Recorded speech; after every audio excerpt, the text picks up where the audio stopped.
Pare, Parenting and Relationship Enhancement.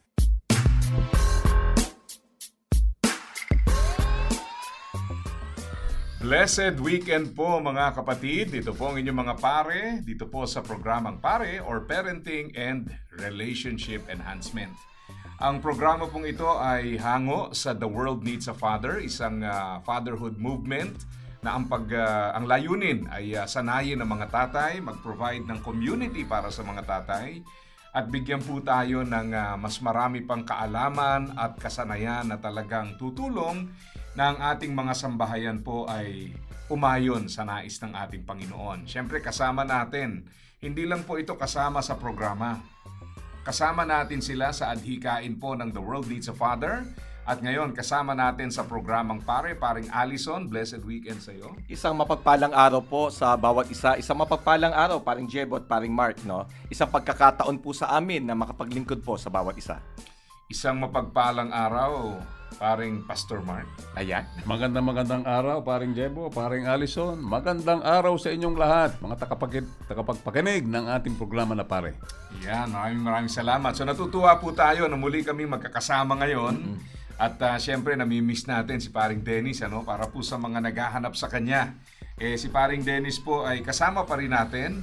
Subalit siya po ay nag-relocate ng kanyang pinaglilingkuran kaya medyo malayo. So from time to time makakasama pa rin natin siya at siya po ay kabilang pa rin dito.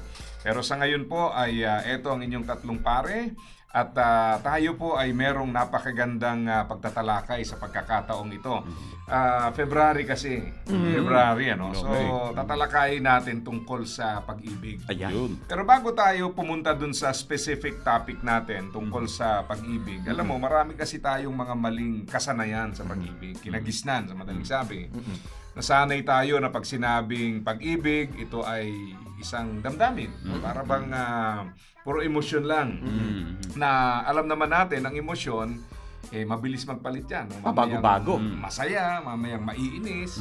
Kaya palagi nating sinasabi sa mga namimili na mapapang-asawa, hindi pwedeng puro puso lang. Hindi pwede yung puro kung saan ka masaya. Kasi alam mo, ang description sa Bible sa puso, the heart is deceitful above all things.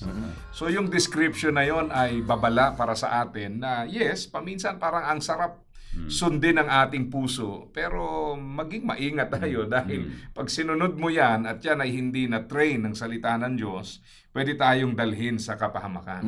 So ngayon, kaya mahalaga itong ating unang tinatalakay na ito kasi gusto nating maunawaan anong klase ba ng pag-ibig ang meron at anong klaseng pag-ibig ang pag-uusapan natin this month. So Paring Allison, dahil ikaw naman ang nakaisip nitong pag-uusapan natin, ano bang klaseng pag-ibig itong gusto nating talakayin para lang maintindihan ng bawat isa na bagamat ang love is something very, very familiar para sa atin, pero maaari na ibang uri ng pag-ibig yung familiar sa marami. Gusto natin talakayin, no, ang pag-ibig ay patungkol sa pag-ibig ng isang magulang.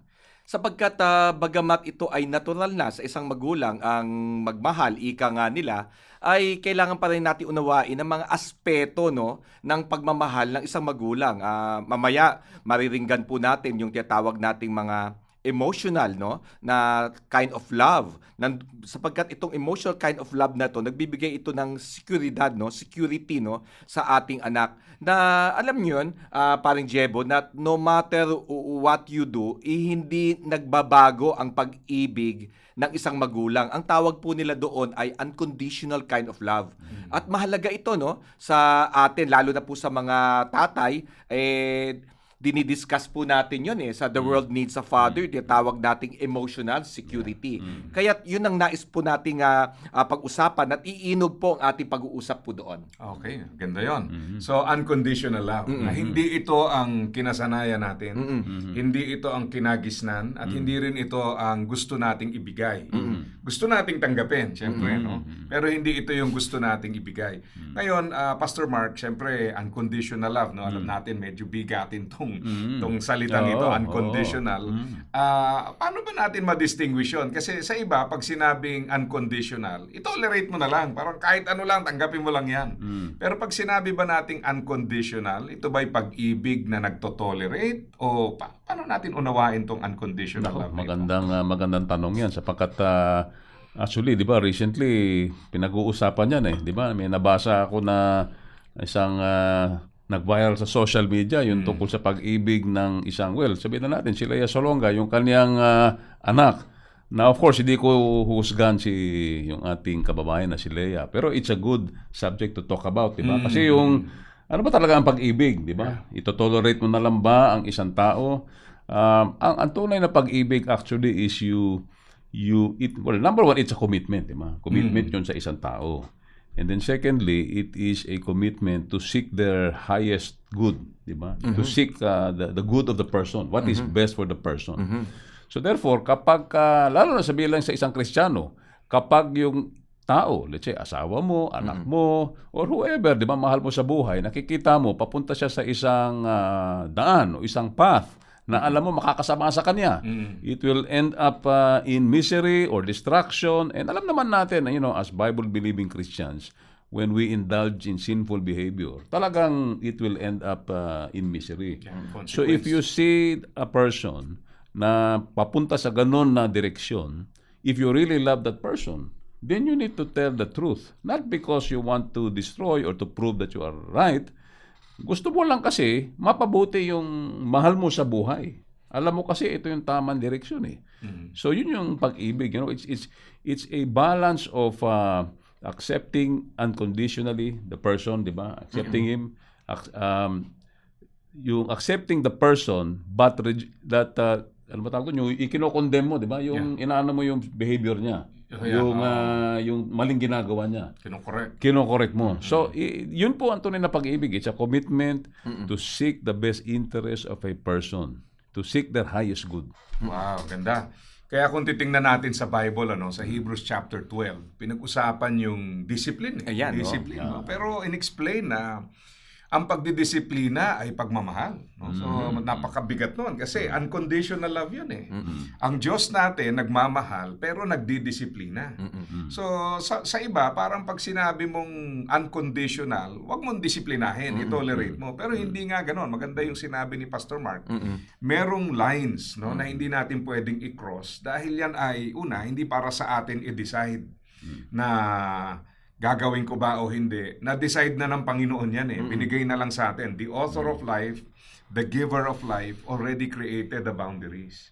So, tayo ngayon, tinanggap natin tong mga parameters na ito at namumuhay tayo sa loob ng parameters na yon at sumasampalataya tayo sa Diyos na ito ay binigay hindi para supilin yung kaligayahan natin, kundi binigay niya ito bilang produkto ng kanyang pagmamahal. Kasi starting point talaga, ang Diyos mabuti. So anumang binibigay niya sa atin ay mabuti. Pero dahil tayo ay limitado at may mga kahinaan, hindi natin laging maintindihan yung mabuting layunin ng Diyos. Kaya may mga pagkakataon, mabuti yung intention niya, sumasama loob natin. Pero ina-assure tayo na pag dinisiplina tayo, ito ay pagtutuwid na bunga ng pagmamahal. No? So, ibig sabihin, hindi nagtotolerate. Hindi. Kaya, maganda buod muna natin yon So, pag pinag-uusapan natin dito sa ating pagtatalakay na unconditional love, hindi po pagtotolerate ito. Ito po ay nagtutuwid, ito ay nagdidisiplina. Ang idea po ng unconditional love is nagkamali, pero hindi sa tatanggapin mo yung pagkakamali kung hindi i-restore yung nagkamali. Yun ang napakaganda nun, yung restoration. So doon mo makikita ngayon yung tinatawag na unconditional love. In fact, paring Jebo, sususugan ko lang yung mga sinabi ninyo. Pag pinag-usapan natin yung parental love, ang sinasabi ng mga pag-aaral, ito daw yung first experience ng isang anak ng safety. Kasi nandoon kasama doon, pumapaloob po doon yung sinasabi natin, magiging kung consistent lamang yung parental kind of love, kung present yung parental kind of love, at kung nurturing, yung nag-aaruga. Kasi napapaloob po kasi doon yung tinatawag natin, binanggit ni paring Jebo kanina yung discipline, napapaloob kasi doon yung tinatawag natin boundaries. Kasi kung wala pong boundaries, ito yung mga bata na kasanayan ng mga 70s, yung katagang Laki sa Layaw, Jeff Brooks. Kasi walang boundaries Permissive kind of parenting. Kahit ano na lang gawin ng bata, okay lang sa'yo. Kahit na mapariwara. Kaya nga maganda natin tignan yung balanse ng pagmamahal na tinutukoy din dito. Nandoon yung truth at nandoon din yung grace. Nandoon yung katotohanan, tinuturo natin, at nandoon din yung grace na sinasabi ni paring Jebo kanina na restorative. Ito yung grace yung biyaya na kahit na nagkamali, hindi nagbabago ang pagmamahal ng isang magulang sapagkat laging available yung grace, yung biyaya na pinagkakalob sa bata upang makabangon pumuli. Yan, napakaganda yon. So, maliwanag po, para sa ating pagpapatuloy, parehas tayo ng pagkakaintindi. Yan. Kasi baka mamaya, talakay tayo ng talakay, iba yung tinutukoy natin, iba yung nauunawaan ng ating mga kasama dito sa ating pag-aaral.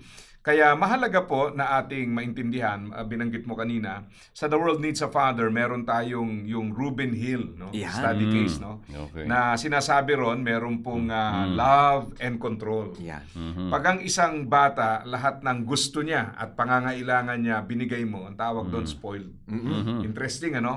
Positive yung action, pero negative yung description. Hindi kasi positibo yung pag sinabi mong spoiled Pero ang kailangan nating makita, merong high on love, high on control. Yan. Kasi yung love is a need, yung control is also a need. Kaya doon tayo dapat lumagay. Ngayon, having said that, Pastor Mark, syempre growing up, yung pagpapalaki ng ating mga anak at maybe sa personal experience din bilang anak, alam naman natin na ang relationship ng magulang sa anak hindi palaging smooth sailing. Sabi nga, dahil may mga ups and downs. Tapos isa pa, kung titingnan mo yung scientific aspect din doon, di ba, pinaliwanag doon sa inaral natin sa South Africa nung nagkaroon tayo ng conference tungkol dun sa development ng brain. So, ibig sabihin, dahil hindi pa talaga fully developed, talagang yung magulang, iba yung considerations natin kasi iba yung takbo ng utak natin dahil hopefully develop na. Pero yung anak natin, wala pa doon. Kaya karamihan po yan sa mga teenager, sabi nga nila, bago mag-24, puro emosyon. Yes, correct. At after that, kaya minsan nagkakaroon ng maturity kasi nababalansi na. Ngayon, mahalagang i-recognize ng mga magulang to na syempre, iba na yung takbo ng isip natin. Hindi lang dahil na pagdaanan na natin yung season, kundi dahil yung brain din natin ay mas develop kumpara sa kanila. So, hindi naman natin sinasabi na mas superior tayo mag-isip. Pero ang bottom line, mas humuhugot sila sa emosyon kaysa sa rason. And interesting hanggang age 24. Akala natin malaki na yung 24, pero doon pa nga. So bottom line, ano yung mga typical na mga struggles ng magulang sa anak? Bakit yung tinatawag na unconditional love napakahirap din namang ibigay? Napakahirap yun sapagkat sa totoo lang, we are also flawed, di ba? We are human beings, we are fallen, we have a fallen nature. So by nature, tayo din, we are struggling with our sinful nature, ika nga. So selfish tayo So tayo rin, apektado tayo. But of course, the general idea is bilang isang tatay o isang nanay, ikaw dapat yung mas mature. Okay. So bilang Kristiyano, ikaw rin dapat ang mas spiritually mature. At kaya nga ikaw yung magulang, ikaw yung authority. Yung binabakit kanina ni paring Jebo, yung tungkol sa brain, di ba? Based sa, proven na ito, di ba? This is also already proven. Yung ating prefrontal cortex, yun yung huling nagde-develop And it becomes fully developed at the age of 25. Yung prefrontal cortex, yun yung nagde-determine ng reason, yung logic, and yung risk assessor. Di ba? Kasi pag bata ka, di ba? Ewan ko kayo, di ba? May kwento ko, nung bata tayo, di ba? Ito, marami. pagka tatalong ka ng bangin o sa bubong, parang kayang-kaya mo, di ba? Puso, Oo, parang kaya ko to. Pero pag matanda ka na, nire-determine mo na yung risk eh. Ganon din sa buhay, di ba? Tama ba ito? Should I invest in this relationship? Mahal ko tong, in love ako dito sa taong ito. Pero, in other words, pagdating ng 25, mas prime na yung utak mo sa ganon. So, basically, bilang isang magulang, alam mo yung anak mo, nandun pa sa stage na wala pa yun. Ang kang fully developed sa kanyang utak, yung limbic system, yun yung emotional part ng kanyang brain. And therefore, mas heavy siya on emotion, on feelings. And therefore, bilang isang magulang, you are more logical, you are more reasonable. Physically, mas mature. And then as a Christian, spiritually, mas mature ka rin dapat, di ba? So therefore, gagabayin mo dapat yung anak mo. Now, it's a long process, di ba? Siyempre, pagbata siya, let's say, from 0 to 12 years old, mas authoritative yung yung pagpapahalaga mo sa pagpapalaki mo sa iyong anak. Kasi hindi pa niya alam yung right or wrong eh. Para malaman niya yung right or wrong, ikaw bilang isang magulang, ikaw magtuturo sa kanya.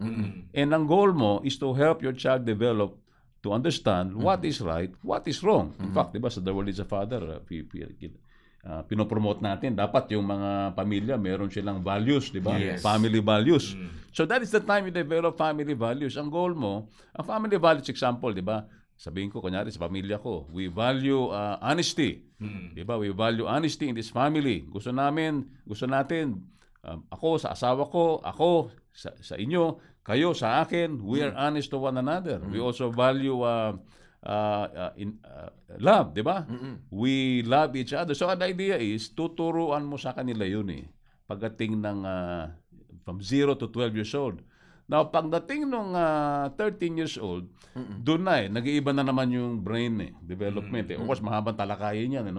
But when your child reaches 13 to 18, di ba? Or to 21, talagang laganap yung emotional aspect ng kanyang brain. And at the same time, naghahanap ngayon siya ng approval sa kanyang mga peers. And dapat maunawaan natin yun dahil kung hindi natin na-establish yung values or yung values, what is right or wrong during his formative years, matetest yun. So, importante na establish natin yung values before our child reaches 12 years old. So that pagdating niya dun sa tawag natin yung group adventure phase, di ba? Yung peer impact years Kasi dun masusubukan kung talaga naunawaan niya what is right or what is wrong. If your child will continue to live out yung values na tinuro mo. So importante mag-focus tayo dun sa formative years. Dahil matetest yung pagdating ng teen years niya. Yun. Okay. Maganda yung perspective na yun. So sa madaling sabi po, yung madalas na inaakala nating bata pa yan. Pero napakahalaga pala nun. Establish yung rules, yung values, syempre yung ating relationship na hindi dapat pababayaan. Kasi madalas, pumapasok sila sa peer impact years na hindi stable yung values o kaya naman hindi established yung relationship with the parents. And then nagpupumili tayong pumasok sa mundo nila at that age, pero nakakaramdam tayo na parang ayaw sa atin, hindi naman dahil sa ayaw sa atin, pero maganda yung binanggit nga ni Pastor Mark. Kasi nga, peer impact years Talagang by their development, ang kanilang mas binibigyang halaga at tuon ay yung kanilang peers, yung kaidaran. Kaya kung kayo po ay merong anak na napalampas nyo na sa 12. Alam nyo yan nung maliit-liit pa, puro daddy, mommy. Pag may kailangan, daddy, mommy. O kaya pagka hingi ng tulong, daddy, mommy. And then biglang gusto maging independent. Yung dati-rati, ikaw lagi ang sandigan, takbuhan, ama ng laging saklolo, ina ng laging saklolo. Biglang, ano nangyari? Parang umaayaw na sumama. May sariling mundo. Yan ang konteksto ng kung saan yung tinatawag nating unconditional love, doon natin ngayon ilalabas. Kasi napansin natin sa mga trainings, pag ang bata, oo lang ng oo, tanggap ng sinasabi ng parents dahil nga nasa mas murang edad, ang dali naman talagang mahalin. Upo ka dyan, itong paniwalaan mo, ito ang gagawin mo, ay madali talaga yon.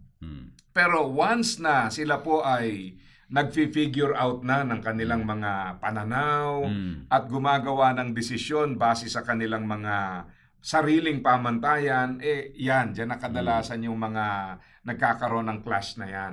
And I think yung sinasabi kanina na parental love, na kailangan consistently, constantly kino-communicate. Pag-usapan naman natin ngayon to. Kasi yung pag-ibig lagi nandyan. Kaya lang yung communication kasi ang challenge. Di ba? Lalo na kung yung anak mo busy na sa barkada, ikaw may ginagawa. So, how do we make sure na ko-communicate pa rin natin yung pagmamahal na ito kahit na yung anak natin parang mas may attention sa peers niya at hindi sa atin. Paring Allison. Siguro magandang tignan natin dyan sa pagdating sa communication is really nabe-verbalize talaga rin natin una sa lahat. Ibig sabihin nun, sinasabi natin na consistent tayo sa ating mga sinasabi like even if you would fail on a certain things, you're still valued, you're still loved. Ikalawa, yung salitang yon, may kaakibat din na action yon eh. Kung minsan, madaling sabihin yon, ngunit hindi naman nakikita sa ating action that she or he is valued sa family. Kaya't magandang tignan natin yung dalawang aspeto rin yon na kailangan magkasama o magkasundo yung dalawang yon. Sapagkat sa maraming pagkakataon po, kung mapapansin po natin, ay hindi po nagtatama yung dalawang yun eh. Sapagkat lalo na kung nasa pagkakataon na tayo ay medyo stress, pagod bilang isang magulang, ay nag-iiba yung actions natin. Kung minsan napag-usapan natin nakaraan, nandoon yung mga salitang comparison no, na ikinukumpara natin siya sa iba. Lalo na kung nagagalit tayo o lalo na kung medyo may nakita tayong anak ni ganito naging successful sa isang bagay, ay hindi natin pa parang maiwasang hindi magkumpara. At yun po ay disaster po yun. Sapagkat nakakasira po yun ng tiwala ng isang bata sa kanyang sarili. Yung tinatawag po nating self-esteem. Kaya po, yung aspeto nga ng parental love, no, paring Jebo, ay gusto nating tignan din dito sa aspeto rin ng emotional security na hindi lang ito sa salita lamang eh. Binubuo natin siya, hinuhubog po natin sila sa pamagitan po ng ating pagkilos, paggawa. Kaya nga nandoon po yung tinatawag nating nurturing ng pag-aaruga. Ibig sabihin, hindi nagbabago yung ating pag-aaruga sapagkat alam po natin na yung pinapakita po natin sa kanila ay tunay na pagmamahal ng isang magulang. Yun. Yeah. Ang isang mahalagang bagay din dito, kailangan mabigyan natin ng distinction yung loving your child and raising your child. No? So, anong distinction ito? Sinong gustong mauna? Kasi alam mo sa pagpapalaki ng bata no, sabi nga nila madali magpalaki lang, di ba? I mean, pakainin mo lang diyan, matulog lang, tamang mga pagkain marahil o anuman ay lumalaki. Lalo na kung walang exercise talaga namang puro kain lang at tulog lang tataba talaga yan, lalaki. Ngunit kapag sinabi kasi nating pagmamahal, marami kasing aspeto ito. Marami na tayong binanggit kanina. Pwede natin pag-usapan yung sabi natin kaninang values. Kasi kasama ito sa pagmamahal sa kanila eh. Kung this is a defining factor no sa isang family na sa pagpapalaki natin sa kanila ay nakikita nila na yung kung sino tayo bilang sino po kayo bilang isang pamilya na ito yung mga values natin, ito yung pinagpapahalagahan natin sa ating sarili o sa ating pamilya. Ito po yung nagiging identification po natin. Kasi kung hindi po malinaw ang bagay na ito, hindi lang po sa self-esteem, yung mababa po yung pagtingin nila sa kanilang sarili, sa kanila pong paglaki, sapagkat hindi present marahil ang magulang, hindi consistent sa mga rules na binabanggit natin kanina, ay maari din po kasi ma-develop po sa kanila dito yung mga tinatawag nilang paglaki, yung mga depression, stress, fears, doubts, no? Kaya kung minsan mapapansin mo, may mga bata na kahit binibigyan mo ng pagkakataon to grow up, to mature, binibigyan mo ng espasyo para lumago, ngunit ayaw nila mag-venture doon Natatakot sila, ay magfe-fail lang ako diyan. Sapagkat malaking bahagi po neto ng ganung pong action yung sa ating pong pagpapalaki sa kanila bilang isang magulang. Kaya po mahalaga dito yung loving talaga na minsan nga na-overstress na natin, no, paring Mark, no, sapagkat hindi po natin talaga lubos makita talaga kung gaano po kahalaga itong pagmamahal na ito na kailangan maibigay, maitawid po natin sa kanila, hindi lamang sa salita, maging sa ating pong mga pagkilos. Yeah. Dagdag ko lang, kasi kanina tinanong mo pa, Jebo, yung tungkol sa communication, di ba? Importante yung communication. Well, establish na naman na bilang isang magulang, we should love our children unconditionally, di ba? We don't set any conditions. We love them without any expectation. Basically, yun yung pag-ibig ng Diyos sa atin, di ba? So tayo bilang mga tatay, it's like we are an extension ng pag-ibig ng Diyos. So iniibig natin sila unconditionally. And in terms of communication, I think the best really is the principle of the Word of God. Diba? Sabi ng salita ng Diyos sa James 1:19, be quick to hear, be slow to speak. Be quick to hear. Ano nga Slow ba yun? to speak, slow to get angry. Slow to speak and then slow to get angry. And then ang sabi ng salita ng Diyos, kaya sinabi ni James yun, because the anger of man does not justify ba yun? O justify the righteousness of God. But that is, I think, the best formula in terms of communication. Kasi aminin man natin, sa panahon ngayon, iba na yung mundo ng mga anak natin . Yeah. I mean, mga anak natin, if you are my age, they grow up in a digital world. Diba? They grew up with social media. Nung panahon ni paring Allison, wala pang internet, di ba? Kaya so iba yung mundo nila . So the idea is we need to learn in terms of communication. Kailangan pakinggan natin sila, di ba? We need to listen with the intent to really understand, di ba? Ano ba yung mundo nila? Ano bang dinadaanan nila? Kasi nangyayari doon, if we keep on lecturing, yun yung quick to speak . If we keep on speaking, keep on lecturing, lalo na mga salitang, alam mo, nung panahon ko, ganito ginawa ko . Nung araw, di ba, lumalakad ako ng 1-2 kilometro papuntang eskwela, di ba, yung mga ganun. Yung mga ganun kasi, hindi nila nauunawaan yun . Pagka ganun tayo, tapos, ini-insist natin yung ating preference o yung ating naging template tayo. Pag in-insist natin yun, nagagalit tayo. Kaya nga konektado yun . The anger of man does not achieve the righteousness of God. Pag hindi natin maunawaan yung dinadaanan ng anak natin, yung sistema niya, yung kultura niya, nagagalit tayo . So the place of unconditional love is to really try to understand, di ba? Ano ba talaga ang dinadaanan mo? And then of course, ang pinag-uusapan nyo, hindi naman yung nakagisnan, yung nakagawian. Ang in-establish nyo, again, yung values .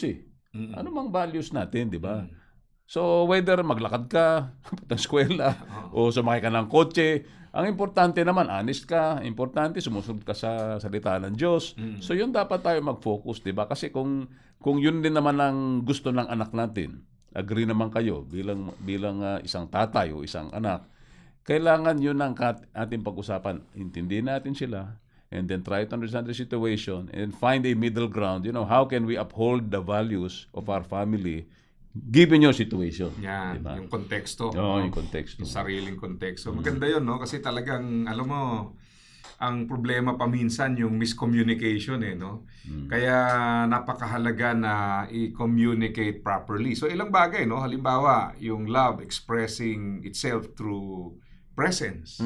Ngayon, gusto kong lawakan to kasi alam mo, hindi naman sa lahat ng pagkakataon yung presence nakakatulong. Kasi kung ikaw yung stressful at toxic na tao, yung presence mo nakaka-stress.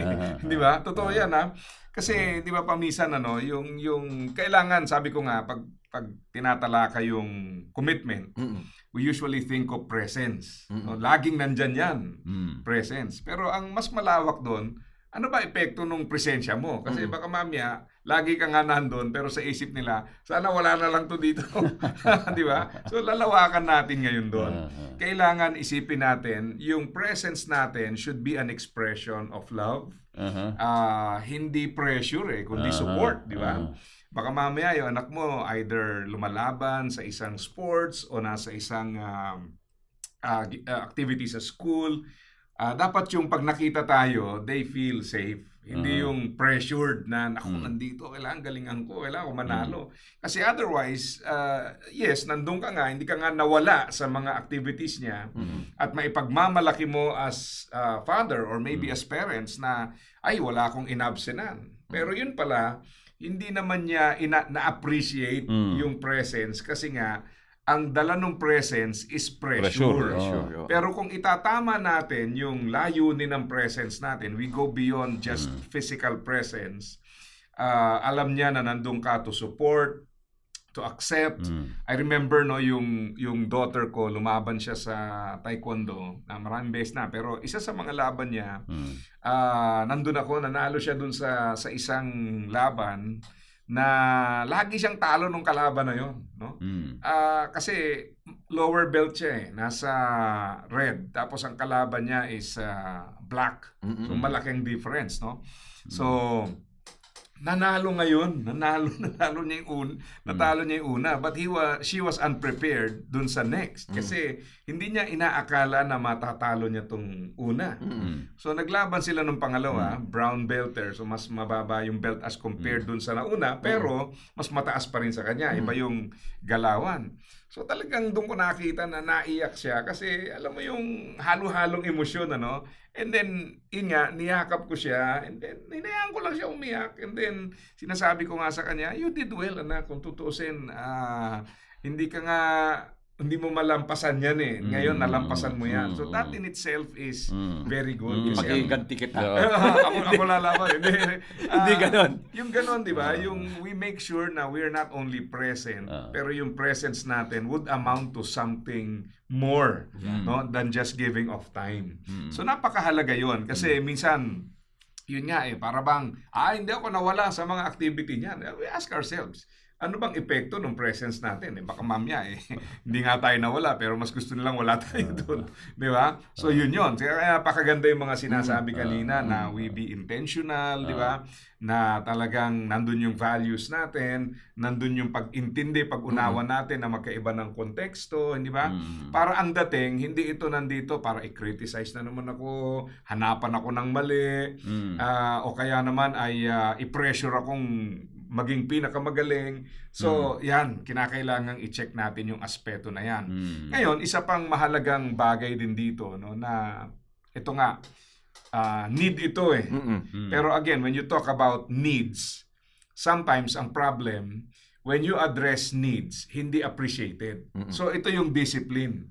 Na yung pagmamahal natin, na ipadadama through discipline. In fact, yung balikan ko yung sinabi ko kanina sa Hebrews 12, no? Yes. Ang Panginoon dinidisiplina tayo, pero pinaliwanag na kaya kita dinidisiplina kasi tunay kitang anak, dinidisiplina kita kasi mahal kita, dinidisiplina kita kasi para sa iyo to. Ayan.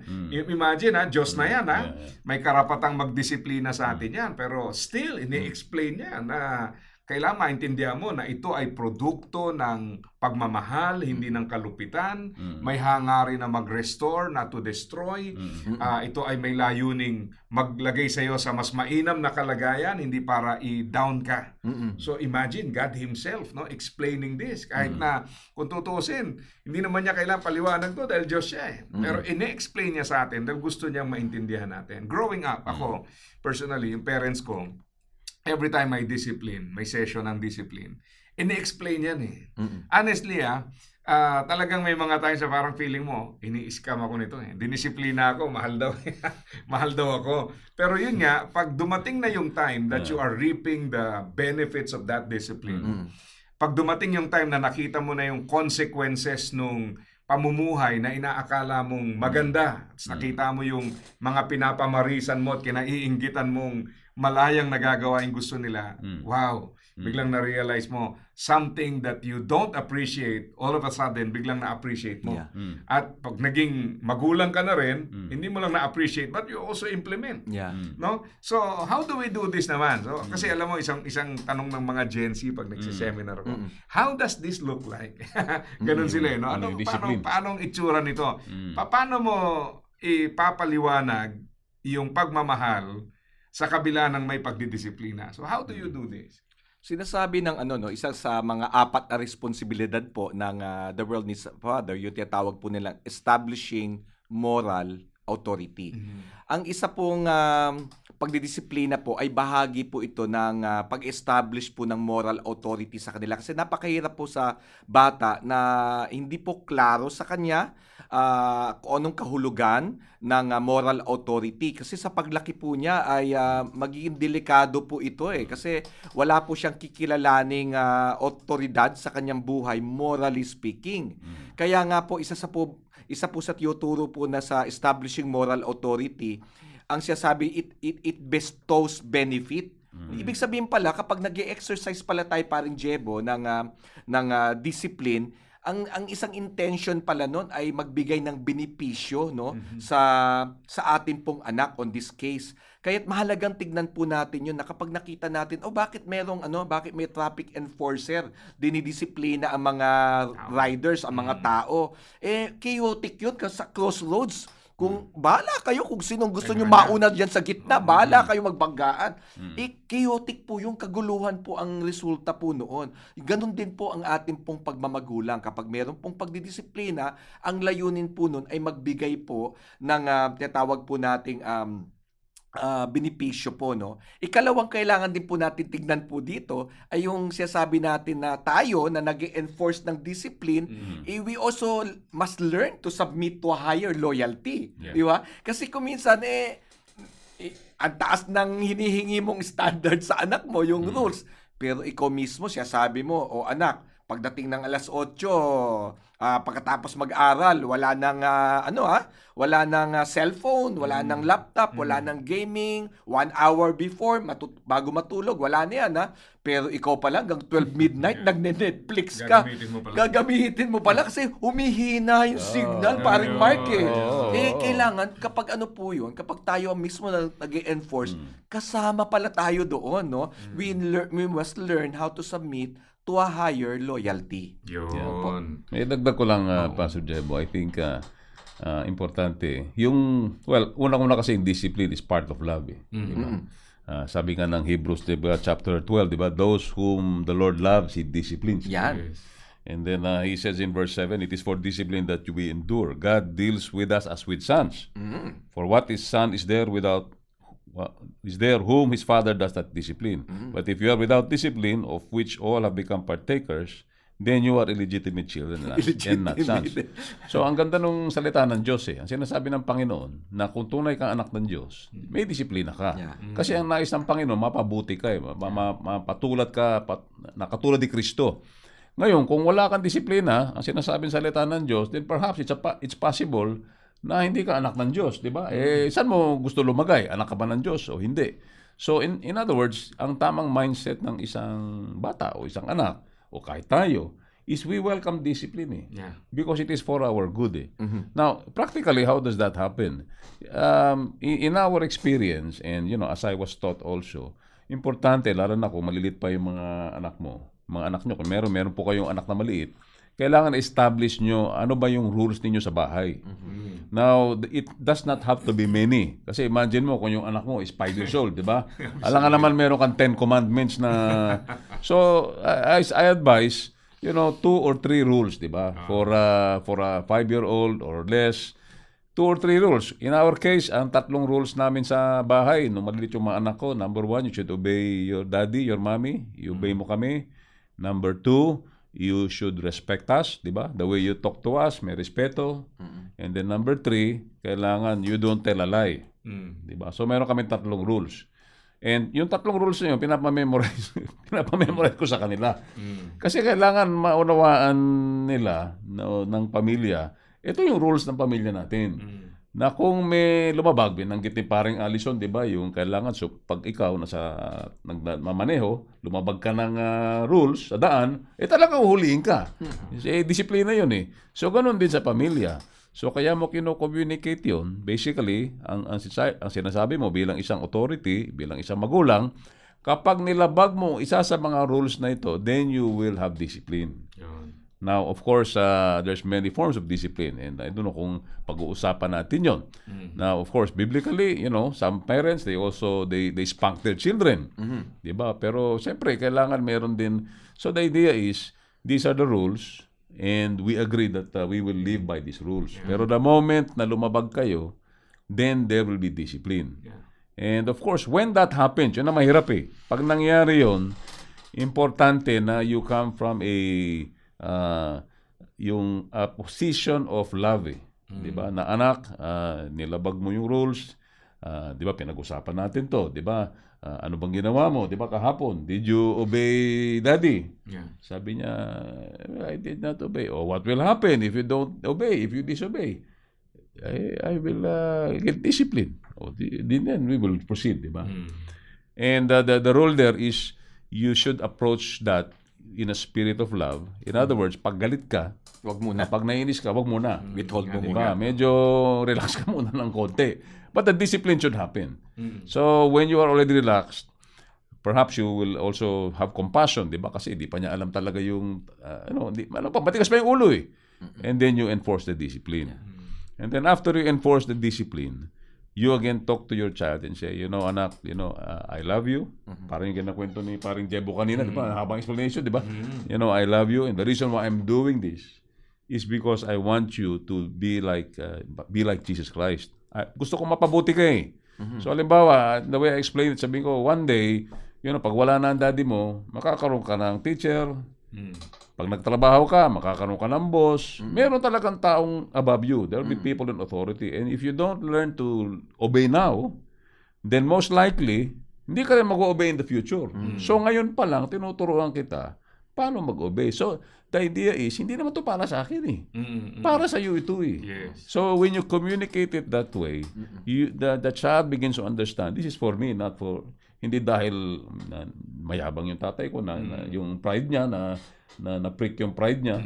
So that's basically, how you should go about, disciplining your child.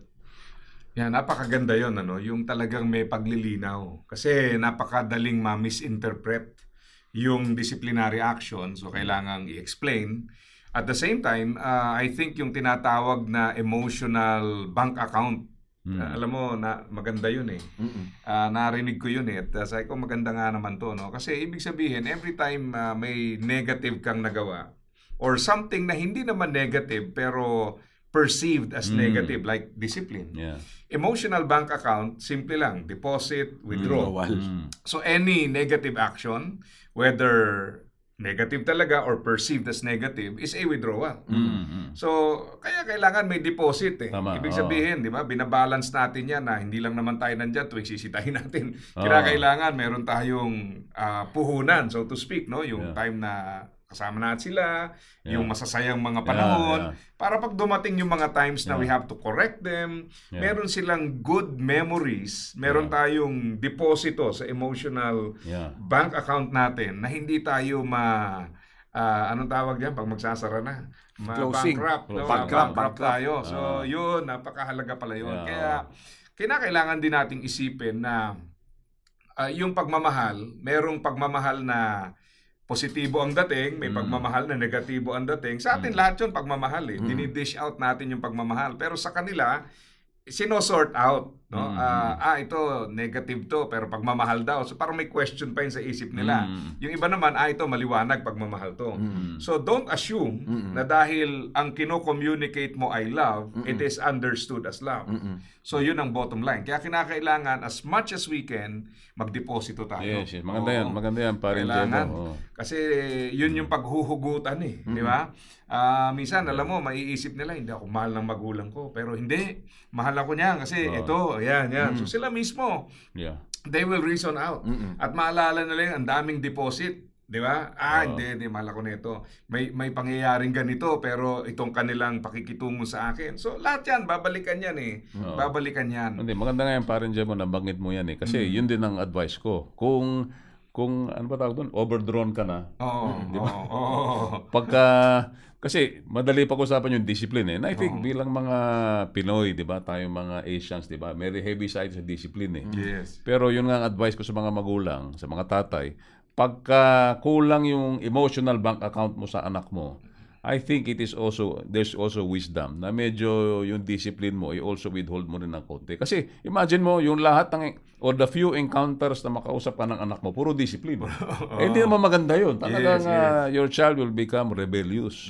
So you have to be sure na punong-puno yung kanyang emotional bank account when you discipline your child. In fact, my advice, kapag alam mo, in-assess mo, kulang ka, deficient ka doon, or overdrawn ka, di ba, sa illustration ng bank account, bankrupt na. Wag muna, mag-withhold ka muna. Di ba? Kasi you need to, kailangan punuan mo muna yun eh.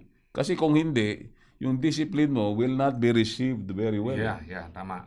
So yun ang importante. Narinig ko kay Josh McDowell, yung binabanggit mo, paring Mark, yung discipline without relationship leads to rebellion. Diba? Kaya nga ang talagang goal natin bilang mga magulang is mag-establish ng relationship. Ibig sabihin, we pour on love talaga, no? Kasi kung hindi, talagang wala ka naman established na relationship sa akin, pero kung makapagturo ka. Diba? Alam mo, hindi nila bine-verbalize yun, pero sa action nila, makikita mo yun na talagang they defy, no? Yung kung ano man sinasabi mo, lalo na when they get older. Totoo yan. So, marami pa tayong pag-uusapan niya, kaya lang ang oras po natin ay limitado. Napaka-interesting pa rin. Dadako muna tayo sa ating devotion, parang Harrison. Maganda yung nabanggit ni paring Mark, no, bilang bahagi ng ating pong devotion, ay isang magandang pagpapaalala po sa atin. Anong klaseng pagmamahal ang maaring maiwan natin sa ating mga anak kung wala na tayo? Medyo malungkot yung tone, pero magandang isipin ang bagay na ito. Ito po ay nais ko po kayo dalhin sa 1 John, unang Juan, Kapitulo 4, mga talatang 11. 1 John chapter 4, verse 19.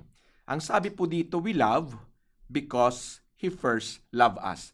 Lubha pong napakaikli lamang ng talata, pero punong-puno po ito ng aral para po sa atin na pwede po nating paghugutan bilang isang magulang na nagmamahal po sa kanilang anak.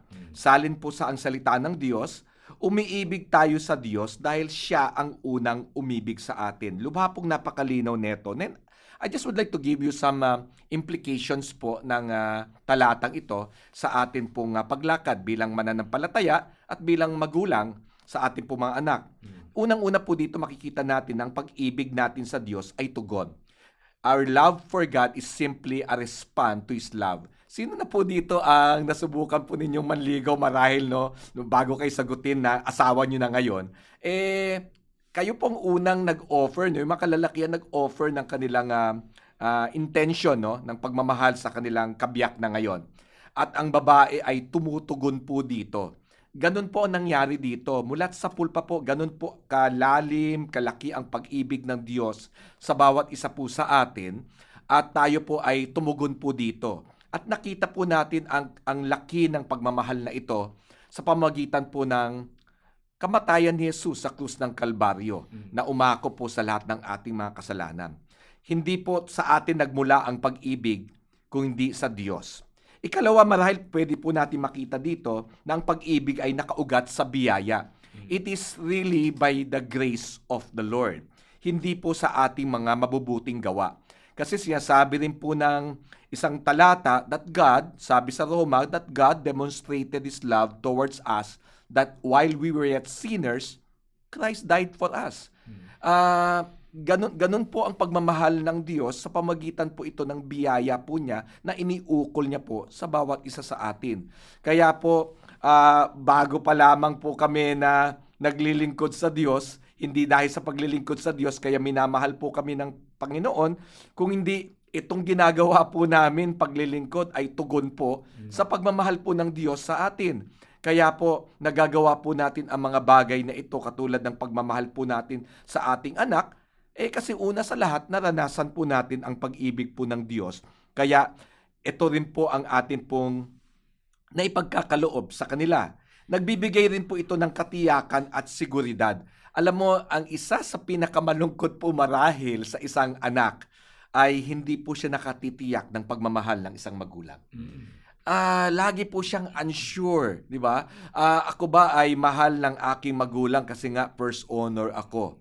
Paano kung hindi na ako magiging first honor? Mahal pa rin ba ako ng magulang ko? I think that is one of the saddest point sa life ng isang bata, ng isang anak, na makita niya o maunawaan niya na parang may pagkaganon ang pagmamahal ng magulang ko sa akin. At nawa po sa pamagitan ng talatang ito ay maunawaan po natin na sana ang pagmamahal, katulad ng pagmamahal ng Diyos sa atin, ay makamit ng ating pong mga anak na tiyak po sila at secured po sila sa ating pagmamahal. Siguro panghuli na lamang po ay tinuturuan po tayong umibig din katulad ng pag-ibig po ng Diyos sa atin. Na nawa sa pamagitan po ng ating pong natalakay ngayon at sa talatang ating pong pinagbulay-bulayan ngayon, bagamat medyo maikli lamang po, ay sana po ay nabusog po kayo, sana po ay napalalahanan po tayo, sana po ay naitama po tayo sa mga mali po nating mga pananaw noon. Maraming salamat po. Okay, maraming salamat, paring Allison, at talagang maiksi ang panahon. Ano? Ganda tong talakayan natin. Oo. Pero wag ho kayo mag-alala dahil hindi naman dito nagtatapos to. Linggo-linggo po magkakasama tayo, pagpapatuloy natin tong ating nasimulan. I'm sure marami tayong napulot ng mga insights, kasanayan, even experiences, no, especially coming from God's Word, no, yung mga insights na yan. At hangarin po namin na patuloy na magbigay ng mga kaalaman, tumulong na mag-develop ng kasanayan, at eto rin kami nag-o-offer na samahan, no, para maging kasamahan sa paglago. So, sa ngalan po ng aking mga kasama, si paring Allison at paring Mark, maraming salamat sa inyong dalawa. Ito po ang inyong lingkod, paring Jebo Banzuelo. Pagpalain po tayo ng ating Panginoon. Pare, Parenting and Relationship Enhancement.